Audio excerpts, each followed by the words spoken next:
زه د فرنټیر فاونډیشن د طرفه نن په وطن ټي وي کې میلمه یم.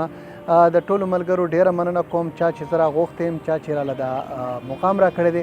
ملګرو نن ما یو نایاب تصویر ولید د فرنټیر فاونډیشن چې دا ما مخکې اورېدي وو خو کتلی مې نه نو نن ما په خپله ویزټ وکړو. زه رالم، زه د صاحبزاده حلیم صاحب ډېر شکرګزار یم چې هغه یو دومره لوی خدمت ته غاړه ایښې ده او خدای خدمتګاري کوي.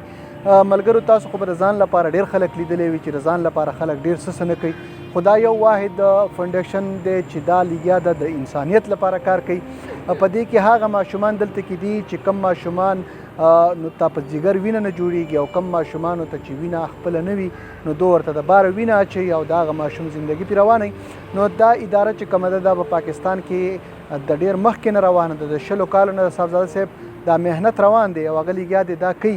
خو د هغې نه باوجود بیا هم نن زه رالم او د فاونډیشن کې وګرځېدم په خپله. د دې سټاف ډېر ښه سټاف و، د هغو سره زما خبرې اترې وشوې. بیا د هغې نه علاوه زما سره چې کوم زما خوږ ورور، خوږ ملګری، مشر دوست فاروق مومن صاحب چې کوم هغه په سر باندې زه دلته کې رالم. بیا را سره سعید هم میلاو شو. سعید هم یو ډېر ښه انسان چې د وطن ټي وي هغه یو پوره کنټرول هغه سره دی. نو دا وطن ټي وي چې کوم دی نو دا صرف د فاونډیشن لپاره ده، دا صرف د فاونډیشن لپاره کار کوي، د خدای خدمتګارۍ لپاره کار کوي. ملګرو زما د ټولو مینوالو ته، د ټولو اوریدونکو ته او د لر او د بر خلک چې څومره دی، لکه د لر او بر نه مې مطلب دا دی چې څومره په خپل هیواد کې دي، څومره په بار هیوادونو کې دي، نو د هغه خلکو ته دا خواست دی زما چې تاسو خپل خیرات زکات چې کوم ورکوئ نو هغه د فرنټیر فاونډیشن له طرفه هم دا خبره نشته چې تاسو چاته ووایئ، خو بیا هم دا خلک لګیا دي د غریبانو خدمت کوي. نو تاسو مهرباني دا کوئ که ستاسو 15 ریاله دي خو هغه به په ځای لګي. دا خلک د دې مستحق دی ولې چې دلته کې هغه خلک راځي، هغه مریضان راځي چې د هغو اړو د سره ساسره نه. نو د فرنټیر فاونډیشن له طرف نه ته دا دوه خبرې ډېرې زیاتې الاو دي چې یو خو دلته کې د مریضانو نه څه قسم پیسې نه اخلي، دا علاج دو فری کوي. بل دویمه خبره دا ده چې د سحر نشته او روټۍ ورته چې کوم ده دا فری ورکوي. دلته کې د سحر د 9 بجو نه دا فاونډیشن کولاویږي او دا تر 3 بجو پورې د 4 بجو پورې دا سټاف لګیاوي کار کوي. په دې کې مریضان نازي، په دې کې ماشومان دي، ټول هغه ماشومان دي چې د چا جګر وینه نه جوړي، په چا کې وینه نه وي نو دې ته هغو وینه ورکوي او د هغو هغه ټوټل سیسټم دو د دې ځای نه روانوي.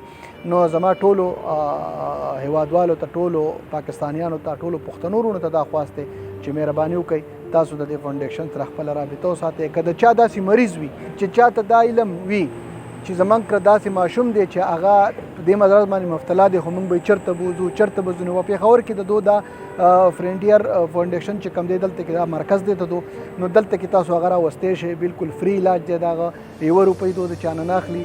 دو خدای خدمتګاران دی، خدای خدمت کوي. زه ستاسو د ټولو ملګرو ته دا خواست کوم او دا درته په ډېر عاجزانه سوال کوم چې تاسو دا مهرباني وکړئ ستاسو خیرات زکات چې څه وي نو دا ډېر مستحق خلک دی، دا ته دې مستحق دي او دا د الله د رضا لپاره لګیا دي. دو د خپل بلډینګز لپاره نه دي لګیا، دو د خپل د موټر دپاره نه دي لګیا، دو د دې لپاره هم دا کار نه کوي چې زما بچی دې په لندن کې سبق ووایي، زما بچی دې په امریکا کې سبق ووایي.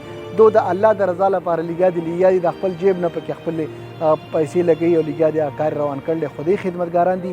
نو زما د خدای خدمتګارانو سره دا وعده ده چې انشاءالله تعالی چې زه به خپل کوشش پوره کوم چې زما نه څومره کېږي تاسو ته هم دا خواست کوم چې ستاسو خیرات زکات چې کوم دی نو هغه د فاونډیشن لپاره کوشش کوئ. که نور ملګري مې هغو ته م ووایه، که چا سره دا مریضان هم په کور کې وي او هغو ته دا پته نه وي چې زمونږ دا به مونږ چېرته بوځو، نو فرنټیر فاونډیشن چې کوم دی د هغه دروازې هر وخت کولاو دي او ویلکم، هر کله راتلی شئ. ډېره مهرباني. مجاهد سیلاب له اجازت ورکوئ. د الله په امان.